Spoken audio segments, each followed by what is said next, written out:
Bonjour, bienvenue à tous pour ce nouveau tuto sur Bubble Plan. Je m'intéresse aujourd'hui à la fiche projet. Petite mise à jour puisqu'on a fait pas mal de nouveautés. Donc c'est l'occasion de remettre à jour tous nos tutos et de revenir justement sur la notion de la fiche projet. Dans Bubble, quand je suis sur un projet, on a à la fois deux modes de modélisation planification, le planning et le Kanban. Voilà. Et également une fiche projet. La fiche projet, auquel je m'intéresse aujourd'hui, va tout simplement servir non seulement à cadrer les éléments du projet en amont, mais également va servir de reporting puisqu'on aura toute la synthèse des informations d'évolution du projet qui va s'y agréger. Par ailleurs, cette fiche projet remonte elle-même dans le tableau de bord portefeuille si vous voulez vous y intéresser pour une approche très macro. Je vous invite à regarder ce tuto en particulier.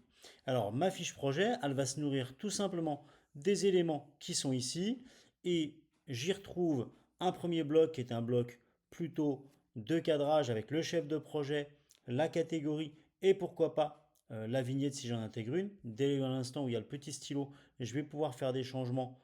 Donc n'hésitez pas à jouer avec, d'intégrer des nouvelles catégories, ainsi de suite. Et là, je peux avoir tout simplement soit la capture du projet, soit y intégrer une image. C'est ce que j'ai fait moi. J'ai un bloc descriptif qui va intégrer tout un champ de rédaction avec un éditeur de texte assez complet. Voilà, je vous laisserai le découvrir. Et également, on a deux indicateurs prévisionnels pour voir s'il y a des dérives. La première, c'est la date de fin cible. Et le second, c'est le budget cible. On verra donc si on a dépassé cette date d'échéance ou si le budget a dépassé. Alors, ces deux indicateurs, c'est pas dur. L'un va être modélisé directement sur le planning. C'est le filet orange qu'on voit ici. Dès l'instant où nos éléments vont venir le dépasser, on aura une marque qui l'indiquera. On aura donc un signet de couleur qui indiquera ce dépassement.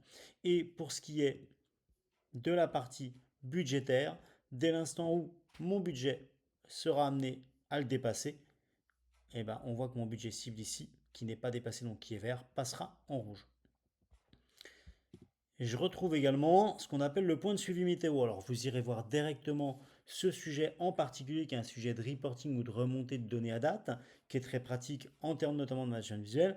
Ici, j'ai un reporting hebdomadaire qui a été créé et nos petits signets de déplacement permettent de passer d'un point de suivi météo à un autre.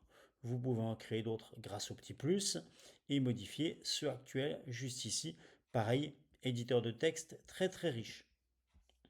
Vous pouvez également intégrer des documents de cadrage, soit en les mettant sur nos serveurs nativement, soit en venant ajouter un lien numérique. Bien sûr, le survol permet, comme d'habitude, de regarder ou de télécharger selon le type de document.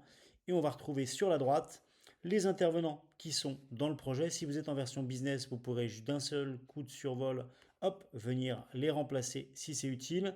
Et on va aussi retrouver surtout les indicateurs de performance du projet qui vont se nourrir de l'évolution. Donc ici, j'ai des actions, une terminée, 4 à venir. Tout simplement ici, j'ai une action qui a été cochée et 4 qui sont à venir puisque elles sont dans une temporalité où les bulles ne sont pas encore arrivées à échéance. Pareil pour les bulles, on voit qu'il y a des codes couleurs qui vont s'afficher dans mon indicateur de performance. Du vert, du orange, du rouge, du gris. Le gris pour les à venir, le rouge comme d'habitude pour les retards, le orange pour les choses qui sont en cours, même si pour ce qui est des actions d'habitude dans votre projet, vous savez que c'est pour les urgences plutôt. Et en vert, c'est terminé. Et tout ça se nourrit tout simplement de mes bulles qui sont arrivées à 100% ou pas. D'accord, j'en ai qui sont partiels et d'autres qui ne sont pas finis. On va retrouver également dans le côté de cette fiche projet, ici un onglet fichier, ici un onglet budget. C'est quoi? C'est simplement une synthèse de ce qui est présent dans le planning ou dans le Kanban et qui va remonter d'un côté sur les documents qu'on va centraliser, donc tous les éléments qu'on aura pu mettre comme des livrables dans les modes de modélisation projet. Et donc je les retrouve ici et on les a ici. Et pour le budget, en fait, dès l'instant où j'ai intégré un champ budgétaire sur une bulle, voire un jalon selon la version que vous avez, le tout va remonter de manière consolidée du côté de l'onglet budget. Je retrouve donc ici une analyse bulle par bulle, mais également une synthèse en fonction des critères que j'ai pu rentrer. Et je les ai ici, j'ai le cumul et je vois que je n'ai pas dépassé les 10 000, j'ai donc un signet vert. Voilà à quoi sert la fiche projet qui remonte, comme je l'ai dit de manière synthétique, dans le portefeuille, fiche projet qu'on va également retrouver à d'autres endroits. Puisque dans le portefeuille, justement, si j'y vais pour conclure ce vidéo tuto, je vais pouvoir accéder à ma fiche projet à partir de la météo ou, si j'en ai pas, du signet qui est ici. Voilà. Mais j'accède aussi à ma fiche projet quand je suis sur le dashboard projet. On va se mettre sur les tutos. On voit que Bubbleplan est toujours aussi simple. Voilà.